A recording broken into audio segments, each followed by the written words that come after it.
live right now. We should double check on my personal that we're going.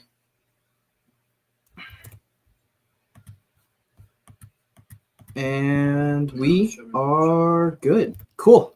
All right, everyone. Welcome to Wolf Crypto. Welcome to, well, I don't have a name for my show. I guess it's welcome to Cade. That's not nearly as cool. But guys, I'm really excited to get into this conversation. We've got someone from the Near Protocol, Near Foundation, David Morrison, to join us. The ever beautiful, the illustrious, the legendary David Morrison. So thanks for joining me, man.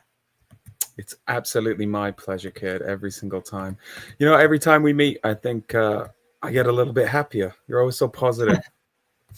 Well, last time I saw you, I believe you were absolutely just raging on stage with playing the Black Dragon remix. Only people who were live could have experienced that fully to the depth that I got to, face to face. I'm not here filming everything. I'm 2 feet away. Bro, you're singing your lungs out, and I find out you've never performed before. And I'm like, what do you mean? This guy is born to be on the stage. Literally, you were born to be on the stage. Like, you rocked it out with rhyme up there. Thank you. I appreciate it. I mean, look, surprisingly, rap is not really my forte. I think Macklemore is the extent to which I know rap. And I think we did a pretty good job, though, right? It's really good. I vibe very much to that song. Like, it's legendary. Well, we may have to play it if we have time at the end or something. A little Black Dragon remix, shout out or something like that. But yeah, we're gonna talk a little bit about Near Foundation, your protocol, your experience just working in crypto land. But I feel like this would be good just to kind of lay out a bit of foundation. So for people who are not aware of what crypto foundations are, I certainly wasn't until the last year and a half, 2 years kind of thing. What is the role of a crypto foundation, specifically Near Foundation, and what are some of the goals as well? Yeah, so generally, a foundation is typically set up in, let's say, Switzerland, all right, some sort of area that is a pretty pro crypto regulations, right? So there's nothing too much tight there in terms of what you can and can't do. And generally, their purpose is to encourage the usage and the development of a particular blockchain or ecosystem, right? So at NF, fundamentally at the core, what we want to do is ensure that when the Near Foundation is gone in however many years, because there will be a day when it does go or it steps back to a minuscule role compared to where it is today, that there are forces of good within the Near ecosystem that can keep everything running, right? So when I say that tangibly, I mean, is there still teams who are going to be able to run block explorers, but make it financially viable to do so? Are people going to be able to run RPCs? Is there enough demand for those RPCs to make it worth their while to run them? And then hopefully you get this flywheel effect, and it's kind of instigated by the Near Foundation, a few other entities, and then the Near Foundation steps back, and we have this glorious user-owned AI world in which big tech doesn't stamp on our throat anymore. Well, I was going to say, what is that? Give like the elevator pitch, high level. We don't have to get super nitty gritty. Use your own AI when you say that. What is, like, the average person, they're thinking, all they think of when they think of AI is ChatGPT. That's pretty much the only context I feel like most people have. Like, if you're not actively using it in your job, I can't imagine you would be even engaging with it yet. There's just not as many of those tools out there, super easy to use, that people are that interested in, that I've seen at least. So what does that mean? Use your own AI. Like, why is that the play? I've heard a lot of people talking about it. A lot of people are bullish on AI. I keep clipping it and making massive breaking tweets that are definitely not massive or breaking, but they're just random YouTubers who are huge, who talk about Near Protocol in every single AI video. And I'm like, dude, it's written, it's coded. Yeah, big time. Well, let me preface it with this, right? I think some people get their knickers in a twist a little bit, which is understandable because they say, hey, well, Near was doing this, 3 years ago, and now you're doing AI. Isn't that a bit, where's the focus? Well, there's one thing that's remained constant while I've been in the Near ecosystem, coming on 4 years now. It's the only thing that's remained the same, and that's been the mission of the Near Foundation, right? And that is to develop a world in which everybody has full control of their assets, their data, and their power to choose, right? Their power of governance. Do you want to be involved? Do you want to commit your data to it? Or do you want to get paid for that data? Like, whatever it might be, it doesn't matter. And the fact is that over the past 24 months, 18 months, since the launch of ChatGPT and the prevalence of AI, there has never been a bigger threat to that mission than corporate-owned and government-owned AI, because when things are done in a closed system, we see the exact same mistakes that we've seen with Google and Meta and Amazon, etc. Like, your mind is going to get sold to the highest bidder, right? You're going to type into, corporateai.com, hey, I want to buy a bike. You'll probably just speak to it eventually, and it'll go, oh, well, hey, here's this great bike for $5,000. You should definitely buy it. And then you buy it, and the owner of corporate-owned AI, they get a cut from whatever bike manufacturers just sold you it, right?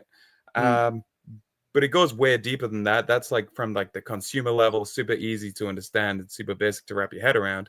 And Venice AI summed it up pretty incredibly in one of their blog posts entitled "A Separation of Mind and State." So, okay, who really gives a shit if somebody makes a cut out of selling you a bike? You got a bike, you wanted a bike. Well, what if you ask it a question and it's starting to misrepresent history or misrepresent the current way of the world because it has an agenda determined by people who might not necessarily be on your side? So what can we do to keep AI working for the people who are using it, right? So for you and for me and for everybody listening, for everybody around the world eventually who will use AI. Yeah. And we're starting to see AI integrated pretty much in everywhere.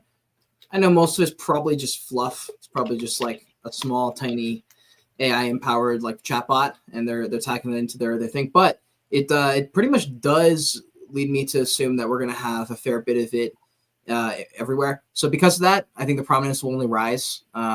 It makes it. I feel like once you open, you can't even kind of crack open that bag of worms without opening it just all the way, in my opinion. So I mean, one of the reasons I came to Near, like a year and a half ago or something like that, was originally was one of those logos I see on your screen behind you is the Nico Morning Show. So shout out to the Nico Morning Show. But that stream was they just streamed the whole bear market, and I was like, bro, and I called Noah, who I've known for years, and I was like, what is this Neko thing?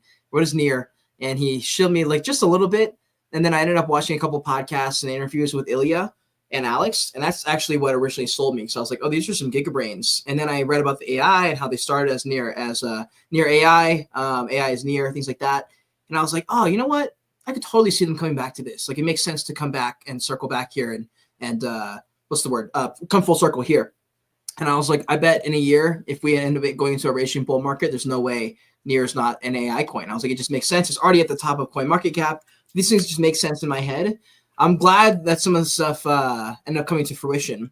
And I'm also glad that, what's his name? Why am I forgetting his name? Ilya went on like a whole entire year of pushing chain abstraction, because now I hear chain abstraction and chain signatures in conversations that are not in Near.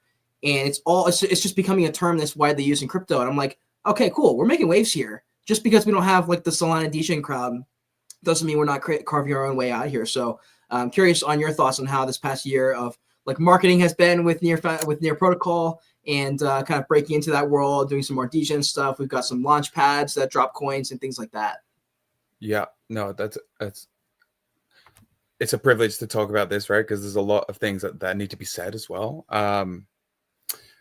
Firstly, let me just give a quick nod to Ilya. So Ilya, I think in September of this year, had a baby. And I assume that 9 months before that or thereabout, he had a fun night with his girlfriend. And then 9 months later, there we are in September of this year. And something changed in that man's mind. And he like truly became like locked in, total founder mode. Oh. Not that he wasn't already, but now he's doing it much more publicly. And I think that is exactly what we need to emulate across the entire ecosystem as well, whether you're, a bag holder or you're a builder or you're a community member, whatever. In terms of marketing from inside of the Near Foundation, it's not an easy job, right? Like whatever you do, you're going to do it wrong, right? Because there's a lot of armchair marketers out there, and it's totally fine. Hey, throw me all your critiques. Yeah, absolutely. All day I can take it, whatever. But I think what some people might not understand is that relative to other foundations, the team at the Near Foundation is tiny, right? So there's like 7 people on the marketing team. 2 or 3 of them are in events. Someone's in partnerships. And then by the time you get down to people and you remove like events, etc., it's like there's like 3 or 4 people, and it's like Filecoin has 20 on their marketing team, right? And like, when's the last time you saw a Filecoin campaign? No offense to Filecoin, brilliant team, super great marketers, incredible community, and wonderful tech, but it just goes to show how difficult it is to break through the eggshell of crypto Twitter and into the minds of these people. So you probably saw a couple of pretty, certainly not well received entirely across the board, not all of them, but we had some pretty strong campaigns this year, right? So we had the touch. That was just a shit post. Dude, that one was so funny. Like, that came out of nowhere. I just started seeing everyone posting, and I was like, is this happening right now? Or is this about to start trending? And I was like, okay, here we go. All right. And I went to sleep one night, woke up, and people were texting me saying, oh, it's gone viral. And I was like, why? Because I was just like, I didn't really know what copy to write for the tweet. They were like, oh, he needs to go out like right now. You know, he's been on stage with Jensen Huang of NVIDIA. And I was like, fuck it. He's getting touched in the picture. We'll start with that. And then we no just way, like, there's no way that was the thought. Really? Yeah. I mean, that's it, right? Like, and then that's the thing about crypto marketing, because everybody, including myself, we all have like the memories of a goldfish, right? Like, because of the 24-hour news cycle, way faster than that now. As soon as something happens, you need to be there and you need to get on board with it, because eventually people are going to forget and people are going to move on. And then we had a crypto Twitter like blackout in, I think, May or something, which was pretty well received. We had a lot of coverage. The bang at the end of it wasn't big enough, right? It was the announcement of Redacted and kind of a chain abstraction video. And then we had the most divisive thing I've ever done in my career, which was the hijack campaign. That one was wild. Hey, we were on Bloomberg. We were on, like a dozen other crypto news outlets. Some people saying, it's brilliant, it's amazing. Some people saying it's the worst thing I've ever seen. I had people on Twitter accost me and say, the NIA Foundation have definitely paid like upper 6 figures for this marketing campaign. They definitely haven't paid upper 6 figures for that marketing campaign. And if they have, I want my fucking slice of it, because I didn't see upper 6 figures for shit. I'll tell you that. Man, you know what's funny about the touch meme is funny, particularly because I believe that meme led to a few people that I know who are well-known investors and traders in the crypto world, deep in the trenches, in other communities though. And when I asked them, hey, and they always like, anytime a friend buys NIR, they always text me because they know I'm the guy who like bull posts NIR. So they'll be like, dude, I bought a bag of NIR, and I'm like, let's go. But I met him at Art Basel. We were just chatting on the couch. And he's like, dude, got a fat bag of NIR. And I was like, really? Why? And he's like, honestly, he was the only blockchain person at that AI summit with NVIDIA. He was like, if there's he's like, even if there's a sniff of a partnership, he goes, this will get you sent. And I was like, wow, so you invested a whole bag because of like either the meme, the touch meme that he saw, which eventually led to the saving the picture, or he just happened to notice it. But I was like, okay, so people took note of that. Like smart traders took note of that, and people who are kind of leading the industry. So there's been a lot. I mean, people have complained before, like your protocol is not as much in the news, but this year, multiple times every few months, there's been a pretty fat campaign that got on the radar. This is the only way really to break through. Otherwise, like people just, you have to get a little bit of face value and exposure. Look, there's this like, if you approach like a mid marketing agency in crypto, they'll all do the exact same thing, right? And if you've been in a crypto marketing team, even if you tried to do it, I think by yourself, you could probably do it, right? And what is it? It's they have an announcement. They want people to know about it. So you find some shitty PR firm and you pay them, $5,000, $10,000, whatever. And then all of a sudden you're on all these mid-tier news outlets. If they've picked it up, it's big enough. And then maybe you pay a couple of KOLs and then you rehash the announcement a few times. People talk about it for 6 hours and then it dies. Nobody cares. Yeah. Or you can use a worn out meta of points, like, hey, we promise you points. And then everyone's talking about it. And then sure enough, the points turn into tokens, that the whole thing crashes. Nobody gave a shit. And we could do all that at Near, right? And to an extent, we do, especially on the PR section. I'm not saying that our PR partners are mid tier; they're brilliant, but you only get so far with it, right? Like you like, so what? Who cares? How do you cut through the noise? And I think everything that I try to do, and certainly a lot of my colleagues try to do as well, is what can we do that is so out of the box that people are gonna talk about it, right? Like I want people to go there and tweet about it because either they just loved it so much, or they're shocked, or whatever. And you were at ETH Denver, right? You saw it at ETH Denver. We even Yeah. try and do it at in-person activations as well, where we had people take these like pills, wasn't drugs. Unfortunately, we'd probably got more tweets that like changed the way they taste things. And then we had a tea party and we told them about chain abstraction, like Alice in Wonderland riff. And yeah, people loved it. People still talk to me about it today.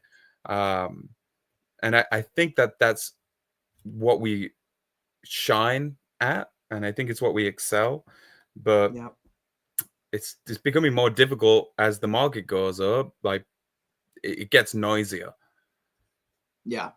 Yeah, definitely. And that ETH Denver activation, probably the best ever crypto pop up that I've seen. Like that was a whole world. There was a little miniature maze in there, a whole tea party, like 30-person table stretched out, full entire skits planned out, and I feel like potentially just came up with on the spot on certain segments from you, just impromptu.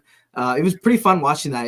It's interesting. There are probably a lot of people at Near. You're at every event. You're always in the onesie, unless of course in the rare circumstance you're interviewing someone like Edward Snowden, in which case you come prepared with a different outfit on. However, you're up there as one of the spokespeople of Near. So what do you do? What is your role defined as? Your Twitter post is some gives some level of indication, but what is your main role at Near Foundation? What does it look like on a day-to-day basis? So technically the title, and we don't really get too caught up in titles, like whatever, it's head of creative campaigns, whatever that means. But I do pretty much all the things that you see on social media. It's me actually clicking the button, writing the copy, pressing send. Jared is the mastermind behind actually acquiring all that content and getting it postable. But a typical day, there isn't really a typical day, right? Because there's some days where we're absolutely packed with requests from partners saying, hey, we need to see, Sweatcoin is doing this, or Cosmos is going out with this, or this DeFi protocol is launching, and it's really about lining up everything. That kind of like generic script of, right, well, this is what we're going to do. We're just going to do a social media post, and then we're going to, maybe we'll make them a video. Maybe we'll get somebody on a podcast, blah, blah, blah. Okay. Easy stuff, right? Relatively.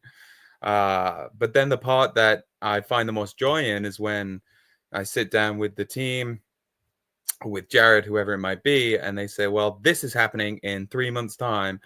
What can we do that is like the most cracked out campaign that people have ever seen to get people talking about it? And I approach it in a way in which there's no guardrails, right? So if there's some airdrop going on, like, why don't we get a fucking drone and fly it above Times Square and airdrop QR codes onto the ground or something like that, like whatever. Okay, maybe we can't actually do that because of regulations or because it costs too much money, whatever. But when you're in the ideation stage, that you need to take all those guardrails off. And I think to an extent, I like to think of myself as somebody who takes those guardrails off. For better or for worse, right? Some people don't like it every time. And, you don't like everything at the buffet. Nobody does. Yeah, and you're right. Also, like most people will be able to move on at some point, anyways, even if it is a big deal. I mean, Haktua was quite literally the timeline for like a day, and then I have not heard about it since. The Choose Rich Nick avalanche incident on the yacht at Art Basel, that was all over the internet. Have not heard about it in the last pretty much since the day after it happened. And it's crazy. Like they do last though. Like you do remember. You're like, oh yeah, that was the AVAX thing, or like, oh, that was that thing. So you do remember. It does last a little bit. Yeah, I mean, let's talk about that AVAX thing, right? Like, it was pretty well executed. They had some pretty solid KOLs around it. I know. Trying to figure out what happened because I was like, I know people. I think that was the point, right? Yeah, and I don't think anything happened, right? But it's like, but it had people talking about Avalanche for a little bit. Now, where they could have improved, not to say I'm an oracle of everything about this, I do shit stuff all the time. They didn't have a conversion, right? So they have all this mind share, and then what do you do with it?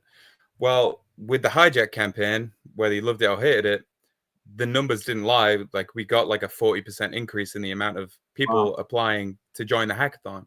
We had a 20-something% increase in the amount of people applying to actually attend the conference, right? Because all of it led down to that funnel. I Mm. didn't see the funnel at the end of the Avalanche one. I wasn't following it religiously. Maybe there was, but kudos to them. Like, it had people talking about it. It was all over my timeline.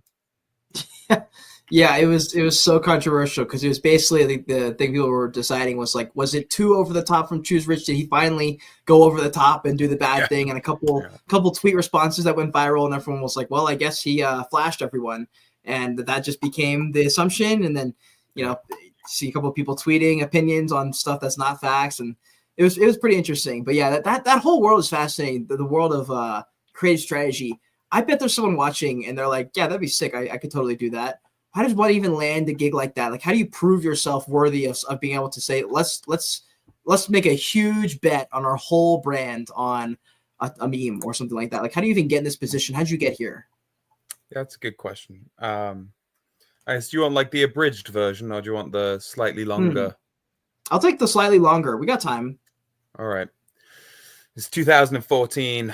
I'm at a house party in the north of England. I'm at university, and doing things that we shouldn't do, but I was 19, so fuck it. And then somebody says, hey, you could buy weed online with Bitcoin. And I said, no, you can't. That's bullshit. Anyway, you can.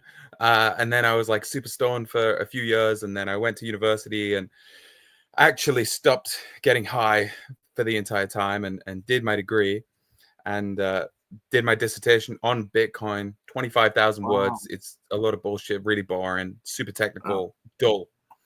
And then got a job with a crypto debit card company, got promoted there to their like head of community, did some freelance work. Somebody messaged me on Nia, hey, you want to go work for Nia? I said, what the fuck is Nia? Got offered a job, said no because MetaMask offered me a job. And then Nia phoned me back up and was like, hey, fuck Consensus and fuck MetaMask, even though you guys are great. But you should come work for us instead. And I was like, all right, fuck it. Because the people who, when I was talking to them at Nia, like, they seemed to really give a shit, right? Like, they really, really, really cared about the mission. And you could feel it when you spoke to them. Joined as part of the community team. Eventually did like community engagement and stuff. And then moved on to head of social media, and then became like this creative campaigns guy. Wow. If you are already in a job and you're in the marketing team or otherwise, just make it clear that that's the direction that you want to go. Build the levels of trust, right? Because they wouldn't just trust like some random guy or girl who walked in the job being like, hey, fuck it, I want to send this, like, whatever. Yeah. But I've been there for, coming on 4 years, and I think, I proved my worth to an extent, and everybody is creative. People sit down and go, I could never do that. I could never write a song. I could never paint a picture. And yeah, maybe you couldn't. I don't think I could write a good song either, but people are creative in different ways. And I actually didn't think I was particularly good at coming up with like batshit things until I got here, and people said, well, that's insane. Why would we ever do that? And I'm like, well, I know people would talk about it, right? Anyone could do it, I think, for sure. Dang, interesting stuff, dude. I'm curious. I mean, I've had a great experience working with you guys. I really enjoy the people at Near. It's one of the things that drew me in, aside from just some of the fundamentals of Near that I believed in. I really liked the people. I've tried out multiple blockchains. I was very close to becoming a Solana like content person, but I just was not. I didn't quite cross the line of DJ enough to fit in there. So I was just like, I'm gonna have to mold my personality to this if I lean with this, and I don't want to do that full time. It's just not worth it. I was like, I gotta go find somewhere else. So I tried Multiverse X. I even poked a little bit into Cardano, and then just happened to, just see that the Nico Morning Show had been going like every day for the whole bear market, and was like, okay, well, let me just see what this is.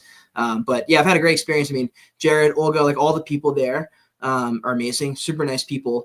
I'm curious on some things that you've learned while your time here at Near Foundation. You've been there for a long time. You've probably seen some people come and go. You've seen some of the restructuring. Ilya stepping back in as CEO this year.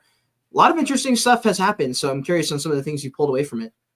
Yeah, I think I'm in like the top 1 percentile of people at the Nia Foundation who've worked there like for Let's the longest, go. right? Something insane like that, which is pretty unusual, but that's testament to how wonderful of a place it is to work, right? And it's my colleagues are great, right? Like, don't get me wrong, I love them; they're amazing, and I love the mission. That's what I fell in love with, and I'm I really really really hate all forms of government, people telling us what to do, which kind of got us into crypto in the first place. But I guess it was the community that like got me to stick around, right? And now I'm so lucky to work with some of them. Cronia works at the foundation. He started in the community. Jared Mm-hmm. of Ready Layer One fame, the same brilliant guy to work with. Yourself, kid, and Peter from Neo Week, Rhyme, everybody. I couldn't do without you guys, and that's why I get up in the morning. I think in terms of what I've learned over the past 4 years, I don't know how much like tea should I spill, right? I think before Ilya became the CEO of the Nia Foundation, right? So he joined, right? Like he was always there. He joined officially as part of the foundation.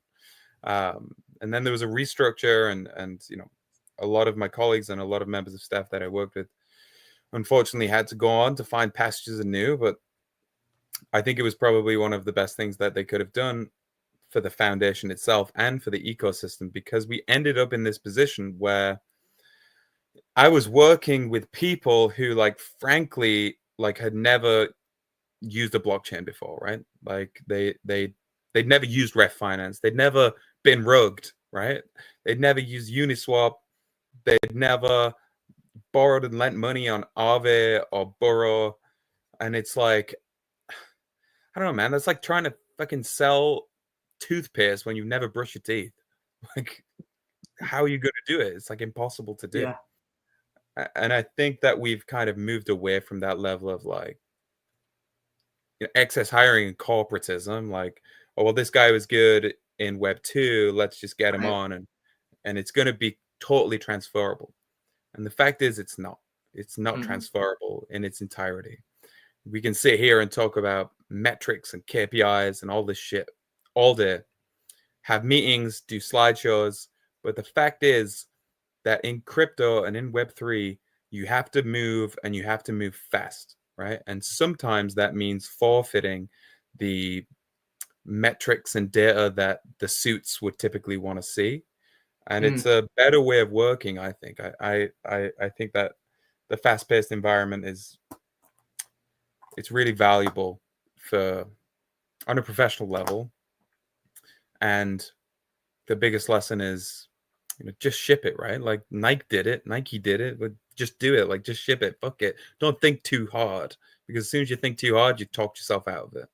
Mm.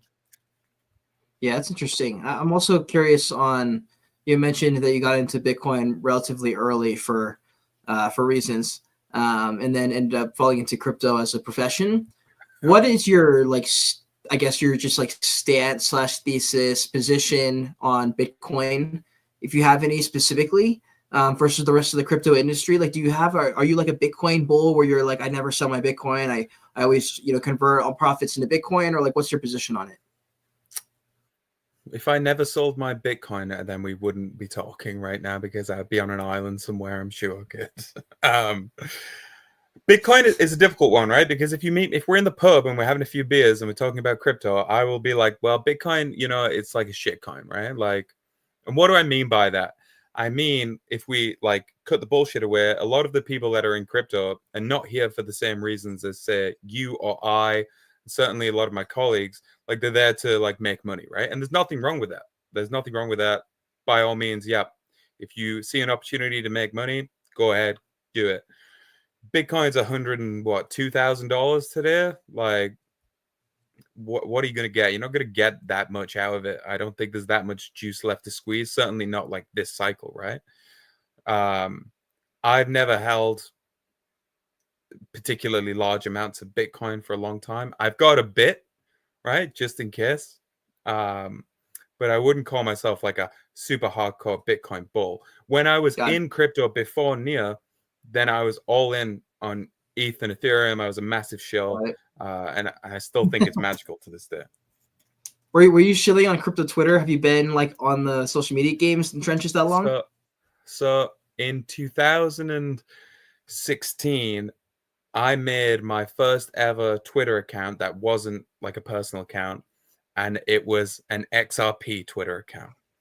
And I used to retweet everything about XRP. I was like, the banks are going to use it. The banks are going to use it. It's over for everybody else. And then that lasted like 3 months. And then I kind of, you go further down the rabbit hole and you think, well, there's actually other things that are, in my opinion, way more exciting than XRP. And that to me at the time was Ethereum, post DAO hack. It was, getting a lot spicier. And then I was down that rabbit hole for a long time. Yeah. Bitcoin, I pretty much only understood. I think I learned and understood Bitcoin this year. I kind of just thought of Bitcoin as just another crypto. But then I think my main pull was like, why do I keep seeing all these like billionaires dumping irrational amounts of their wealth into this? I was like, why aren't they dumping it into another coin? I'm like, why specifically Bitcoin? And they weren't talking about it. I mean, they were talking about it for price action, but they kept saying like, it's Bitcoin. And I was like, okay, like what are they talking about though? And so I ended up spending like, doing all the spaces at Wolf. We did a Bitcoin space, and I was like, okay, I'm bringing a bunch of Bitcoiners together, and I'm gonna have them pitch me. Like, this doesn't make any sense. I don't understand why wouldn't you just buy ETH? Something with a higher return, like you were saying. It's just, I mean, depending on how Bitcoiner you are, you kind of have that perspective. You're like, it's all Bitcoin, nothing else kind of thing. Some people are down for all the things. They just want to bring people into the game. But there's all sorts of that in crypto land I've seen on the timelines.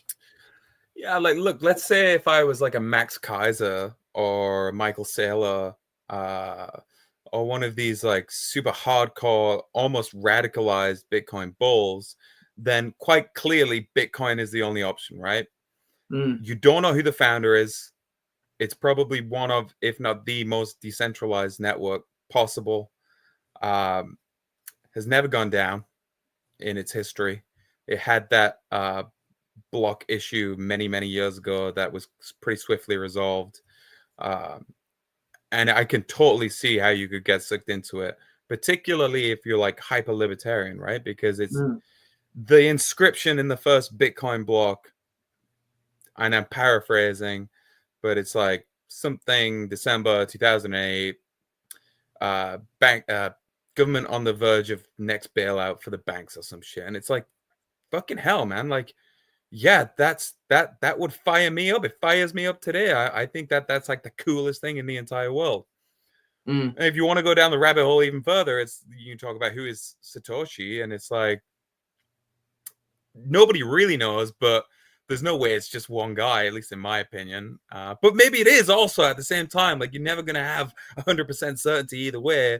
And it's like, was it like some 3-letter agency, or was it actually like this hardcore libertarian who sat in his bedroom and coded this whole thing up, published the white paper in 2008, did the first block in 2009, and then, disappeared a few years later, whether he's dead or he's just stepped back? Nobody knows. It's a like remarkable story, and it's going to be a part of human history forever. Bitcoin is going way higher, in my opinion. Don't put your money in it. Not financial advice, but on that kind of infinite time scale, you have an asset in which demand is only growing, and you're pricing it in an asset where the supply is only growing, that being the US dollar or any fiat currency. Like, the logic is obvious, right? Yeah. I mean, that's kind of the thought process is why they're dumping money specifically into Bitcoin, because they're like, this one we know will be here in 30 years. It's worth dumping savings type of, or at least thinking about it in terms of like a savings type of mindset. A lot of the Bitcoiners talk about that. It is pretty interesting. I mean, we'll see what ends up happening. It is pretty extraordinary, the Bitcoin origin story. Like, they literally dropped this thing back way before anyone should have been dropping things like this, and it just organically grows slowly and just goes from literally cents to dollars to tens of dollars, hundreds, thousands, tens of thousands, and now just casually we're just doing this. We might be at 100K, we may have dropped, but just casually doing a podcast here while Bitcoin sits at 6 figures is absurd. It's absolutely absurd. No, it's insane. So, Yeah. so I'm curious on what your day in the life looks like with Near Foundation. I'm sure it changes a little bit on whether or not you come up with a fun post, but A day in the life, wake up, hungover, I have another shot of whiskey, bacon sandwich, whatever, of dust about, write a course. tweet, go bed. Yeah, after I've been in the pub. No, but it's typically, it's still relatively corporate, right? So wake up, check my emails, check Telegram messages, of which there is often thousands more than emails, thankfully. Check out whatever is coming up for the week or the fortnight in terms of posts that need to be scheduled. Make sure that everything is up and running. Work with Rob, who does all the partnerships, to make sure that the partners are happy and everybody's feeling, as much love as we can give them. And this is a problem that we run into, right? Like, everybody wants a piece of the digital real estate that is Nia's like social media presence or Nia's website. And I would love to give it to everybody. I would love to give it to Black Dragon and Shih Tzu and Purge and all of the non-meme projects as well. And it's like, it's not physically possible to do that, unfortunately, as much as I wish it was. Managing that. And then occasionally we'll have an ideation session, Jared and I, maybe the wider team, and see what we have coming down the pipeline that we can kind of hit off. But I think the last few months has really been redacted, right? So yeah, you were there, kid. Definitely. Incredible event, in my opinion. Obviously, I'm biased. And that was pretty much my entirety of my waking hours was focused on that event. Of course, and on Wednesdays, he comes through on the Near Protocol official account oftentimes and chills in there. Him or someone he has jump in. So definitely appreciate that as well. It's fun seeing the Near Protocol handle down there and the listeners. Shout out to Near Week, by the way, for putting out all the alpha each week. Yeah, man, Redacted was a lot of fun. Curious, that actually brings me to a question I didn't even think about asking. So conferences moving forward, a lot of people name drop NearCon. I've not had the pleasure yet of a NearCon, but everyone talks about it. So it sounds like it was a worthy event of the past. Was Redacted DevCon or not DevCon? Sorry, was Redacted NearCon? Was it supposed to be a prelude, a secondary thing, or like what was? Is there anything with it? Is there any kind of lore, or am I overthinking it? No, you're not overthinking it. It was a good question. I think a lot of people expected NearCon to come back, right? But we had a mandate from Ilya and co. The geniuses at the top, that Near is kind of moving to this chain abstracted world, and because of that, we're going to be chain agnostic, right? So the idea was to make it a little bit less Near centric. So we came up with some ideas. Ilya, right? Let me just preface this, and I love the guy. He's brilliant. Super smart, incredibly technical, built fucking Transformers for God's sake, and Nia and everything we see today. We wouldn't be having this conversation if it wasn't for him and Alex and so many other incredible gigaminds behind it. Ilya suggested that we call it ChadCon. Now, I love the guy. Brilliant. So much smarter than me in every single way. L's in the chat. But the reason he wanted to call it ChadCon because it was like Chain Abstraction Developers Conference, right? Okay. So there was kind of redeems it a little bit. But obviously we decided not to do that. We went with Redacted. Why? It gave us an opportunity to be a little bit more cypherpunk, and I think that's what Nia's missing, right? Like, we need to be radicalized, right? Because that's really at the core ethos of all of crypto.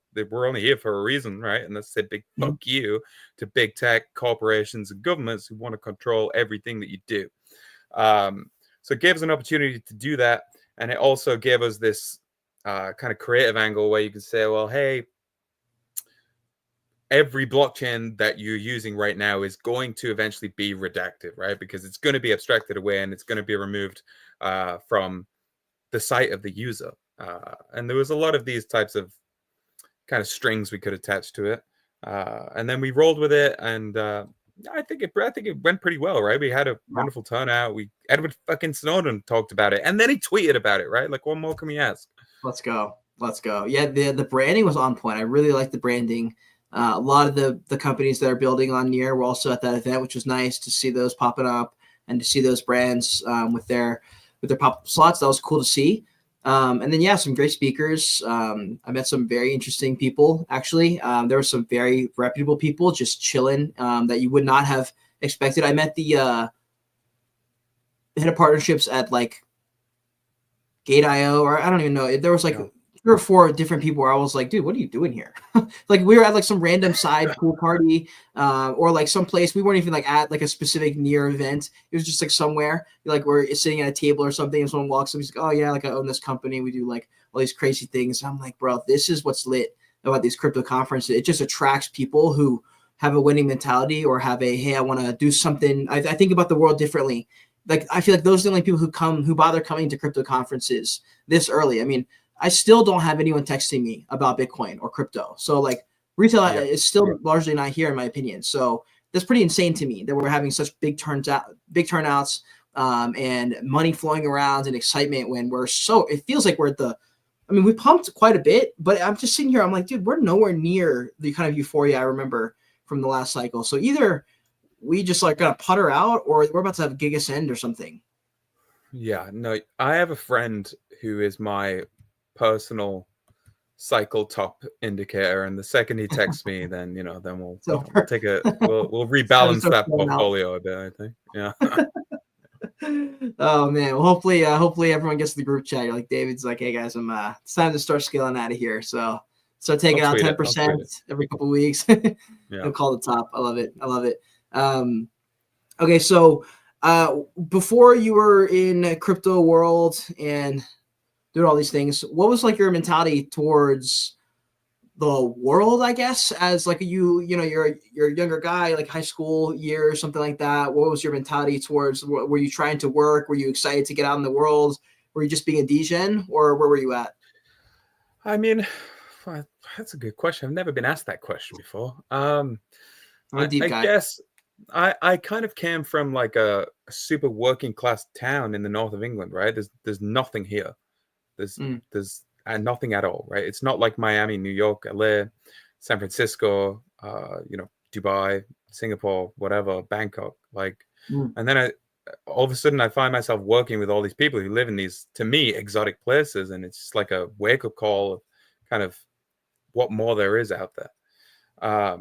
But to be honest with you, kid, I've never really had a plan. I just kind of rolled through life, and then smoked a lot of weed in university, right? I'm not ashamed to say it. It's university, right? Everybody does it. And then I kind of got a little bit involved in politics when I was younger, oh, and then I joined a political party, and then I found out by oh, being involved in the political party that everybody in the political party was an asshole, and they were only there for themselves, with the exception of one oh, man. wow. Um, and then I kind of got like super bitter about the government. And then Ron Paul did his US election run, who is like a brilliant guy in my personal opinion. I think his and I politics align pretty strongly. And then that kind of turned me into like this pretty radical libertarian-esque person. And then I found crypto, uh, and then that was it. It was down the rabbit hole. And I could have Mm, went to work in a much different field, mhm. but I was like, "No, fuck it, crypto's way more fun." Yeah, it is strangely fun. It's hard to explain to people. I wish I had an easier like 3 4 sentencer that I could give at like airports and stuff that would explain things a bit easier. I find myself going to just like I just usually say media, and I work in like Yeah, I yeah, hate using in my head like now at this point in the crypto world. I feel like Bitcoin has more respect than a bunch of like meme coins and shit coins. So to say Bitcoin in a crypto context is like a good thing. It's like a compliment, or yeah, like yeah, something that you wouldn't feel ashamed to say. But then in real life, you're like, oh wait, if I say this to like an older gentleman, they're only going to think of like the last thing they heard about Bitcoin. They probably haven't even heard of Ethereum yet. So if I say Bitcoin, they're thinking drugs. So I'm like, should I even say Bitcoin?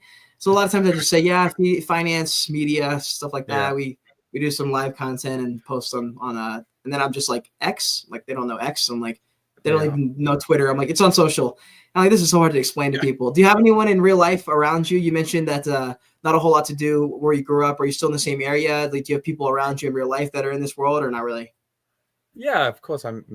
My mother is in the other room, despite me approaching 30 years old. I don't think she couldn't tell you what I do or what crypto is, but she supports me wholeheartedly, and I think that's important. Love it. But yeah, I think I could take a pretty good swing at reasoning as to why this is such a exhilarating industry to work in. And there's that old trope, right? Like we work in crypto in a bull market, and in a bear market we work in tech. But That's true. There's a few aspects to it. So for me, and I think for a lot of people as well, you get this feeling that you are actually fighting against the bad guys, right? Like you're on the right side of history. There's very few people I think are going to sit there and be like, oh, hey, Zuckerberg and Meta and TikTok and big tech et al. On your team. We're kind of the antithesis to that. So that excites me. You're surrounded by other incredible people who have all taken a risk by being in this industry. So they're de facto more exciting to be around than the people who work at American Express. No offense, but they're going to be. And then, a lot of people are making money as well, right? So they're already like charged up, or at least they're striving to. And that brings this sense of exhilaration, excitement, whatever you want to call it. And I think all of these coupled together, there's no other industry like it, right? How many industries can you get away with like shit posting to the extent that people shit posting Twitter? Like you can't go on fucking Dr. LinkedIn and start being like, my client had hemorrhoids today, LOL. That's a pain in the ass. Like you just could never do that, could you? But in crypto, you get away with it, and people actually reward you for it. It's brilliant. Yeah, I was talking to my roommate back when I was living in Washington, and he worked at Facebook. Meta now, and he was like, "Yeah, I wanna get into like, I don't know, like the outdoor world, but also bring my experience from the corporate world and tech world of Meta. Like, I feel like I can help do whatever." And I was like, dude, like, you got to start going to conferences. Like, my brain automatically goes to all the things we take for granted. Like, oh, fun conferences, like shit posting on Twitter, like community things. But I'm like, oh, wait, they don't have any of that. They have like LinkedIn.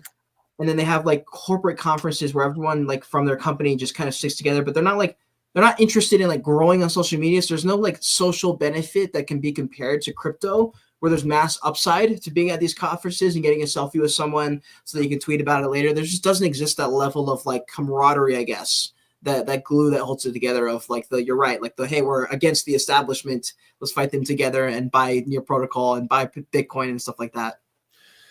Yeah. And I think because of the democratization of assets, and by that, I mean, anybody can go out and buy Bitcoin. Anybody can go out and buy ETH or NEAR or whatever token you want to call it. And when that community starts to win, everybody's winning, right? Like, I used to work at McDonald's. I've worked at McDonald's for a long time, right? From when I was like 16 to like 21. If McDonald's did its best annual performance, like, I didn't give a shit because it didn't impact me in any way. I wasn't bought in on it, right?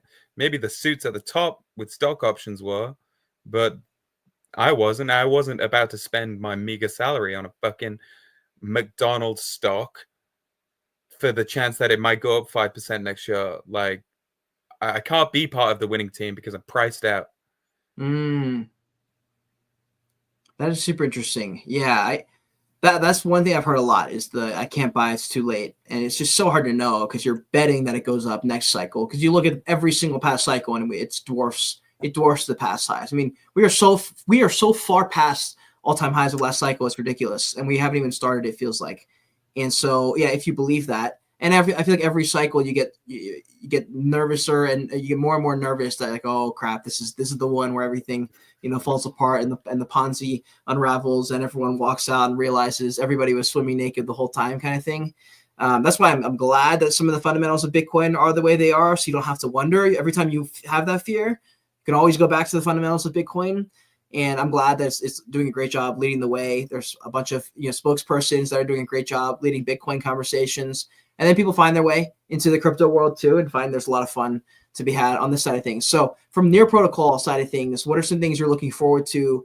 Well, maybe two prongs. Maybe we can go two directions with this. Some things you're looking forward to for Near Protocol, and then some things that you think are just cool features people should know about that maybe they aren't aware of if they haven't done the deep dive on Near.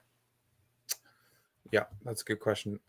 So in terms of upcoming developments, it's somewhat frustrating to me, and I'm sure it rests partially on my shoulders to do a better job, as well as all the people that we work with. But when it comes to like AI development, Ilya is the leader, and the people that he's hired, at least he's the leader in crypto for sure, and the people that he's hired are also like leaps and bounds ahead of most other ecosystems in terms of their AI proficiencies, right? Like, I just spoke to a gentleman about a month ago who has joined the foundation, who, like, he started an AI company in San Francisco, got it acquired, but he started the AI company like before AI was cool, right? Like 2016, 17 or something. And now he's here, he's working with us on the same team, pushing toward this future in which, big tech is kind of out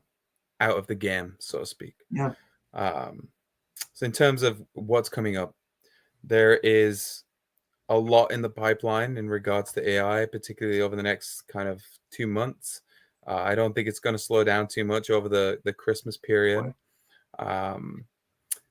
There is a team, one man in particular, who is really pushing forward with DeFi in the Near ecosystem. I think we're about to enter somewhat of a DeFi renaissance. I think there's a lot of teams that are building, not necessarily in stealth, but they're certainly not tweeting about it, brand new DeFi primitives that haven't been done anywhere else. And they're doing it on Near.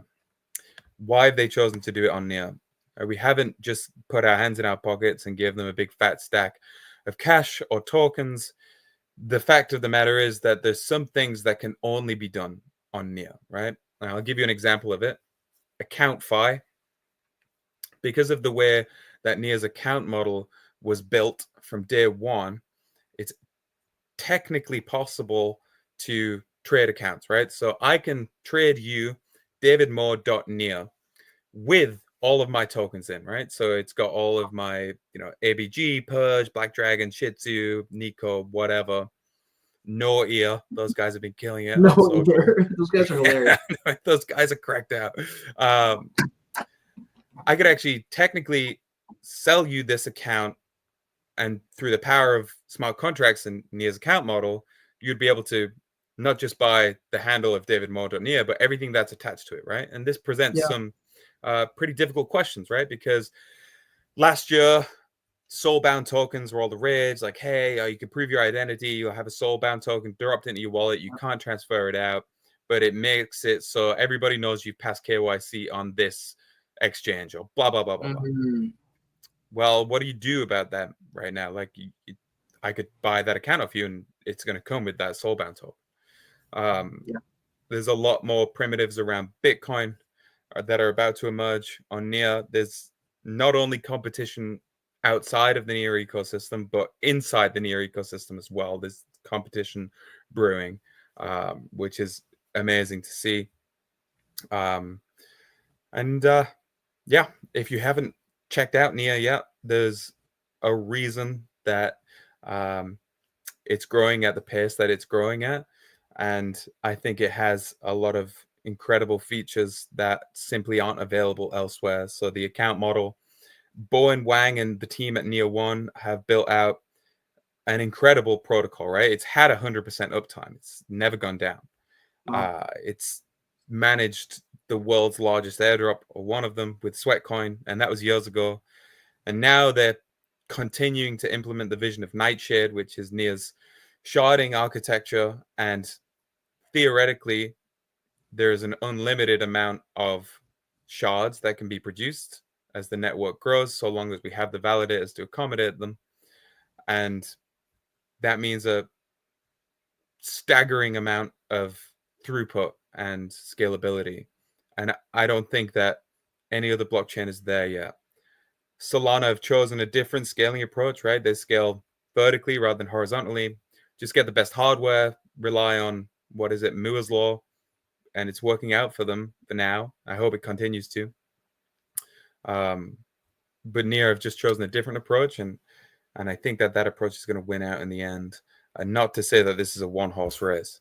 And of course, finally, I have to shield Near Intense, right? app.near-intense.org or something. Oh, goodness, let me make sure I've got that right. App.near-intense.org. It was right. You can go there. You could now transfer or swap on-chain 50,000 Near tokens for Bitcoin or 10 ETH for fucking Brett or something. And it's done in seconds, right? It goes at the speed of Near. And what's the site called? So it's app.near-intense.org. All right, let me share this. Okay. Just so people can get a quick visual. Yeah. I mean, there's also there's Dogecoin Swap as well. Yes, I can see screen looks beautiful. Dogecoinswap.org is just like another derivative of this that was made for the Dogecoin community. A particularly difficult Dogecoinswap.org. A particularly difficult technical challenge because of the way that Dogecoin was built, but they managed to do it, right? And you deposit your Doge, swap it for whatever token you want on whatever chain it lives on, and like magic, it happens. It's brilliant. So crazy. Yeah, this is awesome stuff. It's so cool to see. There's so many things being built to link together crypto land in general. It is literally coming up in every single conversation I have with founders, especially if they're building in DeFi or RWAs and stuff. And those Near Intense, right? So that Dogecoin Swap and the Near Intense landing page that you saw, like, it's not really meant to be an end product, right? It's more like a proof of concept.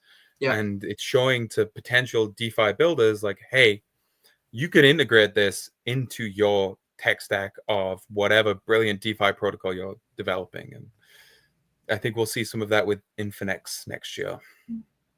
Yeah, there's a bunch of stuff cooking. I'll echo the same. This is more speaking from Cade, less from Wolf, although maybe we'll see. But, I chose Near a long time ago because I just really believe that they had built out the foundation correctly and they had things cooking that were just it just felt like it was a slow burn. And I felt like it was one of those everything all at once kind of things. It's popping one day and you're just like, oh crap. Like I totally saw that a while ago and just didn't capitalize. It felt like one of those because I look at the ones that have won and they're trending. Everyone's talking about them on the timeline. And then I look behind the scenes, under the hood a little bit. And I'm like, I feel like Near, if we turned it on a little bit, we've got a lot of good stuff going on here. And they've got a lot of things that they haven't tapped fully into. And one of those things was the AI narrative. And now we've only barely touched it. And we're coming up and we haven't even done the work almost yet, publicly. But all the YouTuber people are already talking about it. I'm like, oh yeah, this is great. We haven't even rolled anything crazy out yet.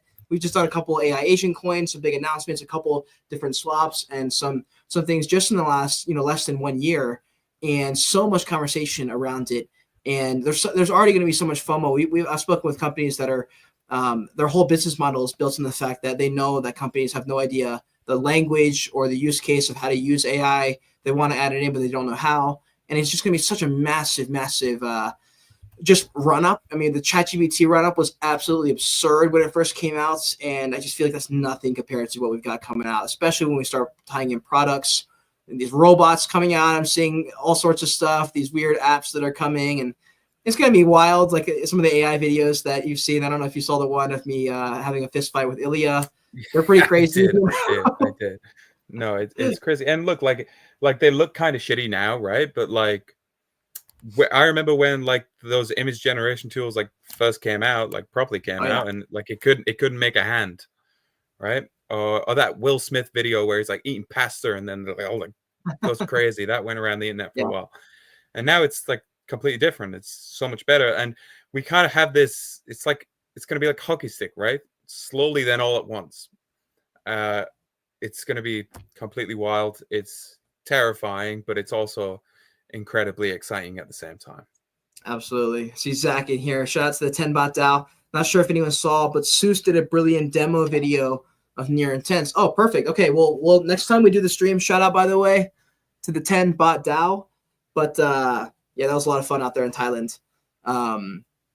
Yeah, I'll have to pull that one up. That's super important stuff for sure. We'll pull that up in the 10-bot DAO stream later on. But let me, we're coming up here on the hour. I know you probably have to bounce, so I'll throw it over to you for any final takes / things you want to leave us with, any call to action / announcements you want to just leave us with and think is important for us to know about. If you're already a part of the Near ecosystem, then it's time to like lock in, right? And I understand it's pretty difficult for some people to understand how we'd like people to go about that, right? And I want to make it like super clear, like the Near Foundation and myself, like I don't sit at some ivory tower and dictate how we should go about growing the community or we should go about announcing things like every single time. If you have ideas, suggestions, you want to play a deeper part, then please do reach out to me, because we're getting to the point where we really need to refine the community model that we have within the Near ecosystem, and we need to prop up certain individuals and make them much stronger community leaders that they already are. And that's not because they're not doing the right things. It's simply because the incentives aren't aligned for them to keep doing it and to do it to the extent in which it needs to be done. And they don't have the guardrails that are there or that would be there to make sure that when people are doing this, we're all doing this in unison, right? It's no good, kid, for you to head out to your local Denny's restaurant and start telling everyone about Near and how amazing Near is for its account model, which is true. And then me on the other side of the world head to my local pub and start telling people that Near is the blockchain for AI. And I keep drilling that into people because people get mixed messages and we don't have a clear narrative. And that's something that we need to drive home for sure. Other than that, have a absolute wonderful, merry Christmas, whether you celebrate it or not. Have a happy holidays. And I think 2025 is shaping up to be a brilliant year. And there's a lot more in the pipeline that I can't talk about, unfortunately, as much as I would love to. And finally, a little bit of alpha, and I can't promise you that it's going to come true. But if anybody wants to head to chainspect.app and maybe, take a look at where kind of Near is and cement that in your mind, and we'll see when we check back maybe in a few days.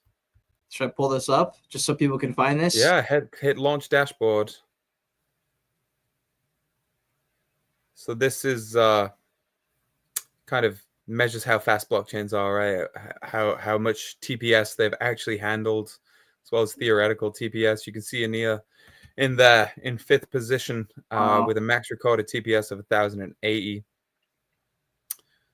I don't know. Maybe we give a little stress test on that. I don't know. But let's see. Let's see. I can't promise anything because it's not within my wheelhouse. Yeah, it's up to the people who are a lot smarter than me, including Slime. Yeah, big shout out to that guy. That guy, I feel like I woke up one day and I'd like never heard of him, and then that Intia bot had launched, and now he's like one of the goated developers, and he's absolutely brilliant. And thank God for him. He's amazing, as well as all of the other brilliant ones out there as well. Yeah, regular in our 10-bot streams there as well. So yeah, shout out there to Slime. And yeah, David, thanks for coming on, man. I'm glad. I feel like I'm surprised we haven't done this, I guess, earlier, but I'm glad we got to finally sit down and do the deep dive. I had a few personal questions I was curious to ask, so I'm glad I got to fit those in there as well. For sure, man. Yeah, anytime. I'm literally anytime happy to talk to anyone about anything, whether it's to 10 million people, to 1,000 people, or just the two of us. I don't care. That's what it's all about. I think we need to be as accessible as possible, particularly foundation members as well, because they do, to an extent, at least the people at the top, determine the direction in which we're going in, and they're not always right. right? And I'll be the first one to say it. They've been wrong many times in the past, and they'll be wrong in the future as well. I feel you, man. I feel you. Sue says we need David on the 10-bot DAO stream. Oh, man. Yeah, we'll see if he ends up trading with us. But even a small segment, that would be really fun to get you on. Those are later at night. So it would be tough because it'd probably be morning for you. So we'd have to maybe work out a time that works for everybody. But that would be really fun. I'm in the US a lot, right? So maybe, next month or something. Hit me up. Right I'll have to get it approved by the suits at legal, but fuck it. We'll be all right. Sounds good, man. Well, listen, I really appreciate you coming on. For anyone who's watching, please retweet, quote tweet the stream. If you enjoy the conversation, give David a follow, give Near Foundation a follow, give Near Protocol a follow, get engaged. I try and post as much as I can. So if you haven't given me a follow, I try and keep up to date with the market. And yeah, I hope you all have an amazing rest of your day. Shout out to Near Protocol, shout out to Near Foundation, and shout out to all of the DGens out there in the trenches. We'll see you all later.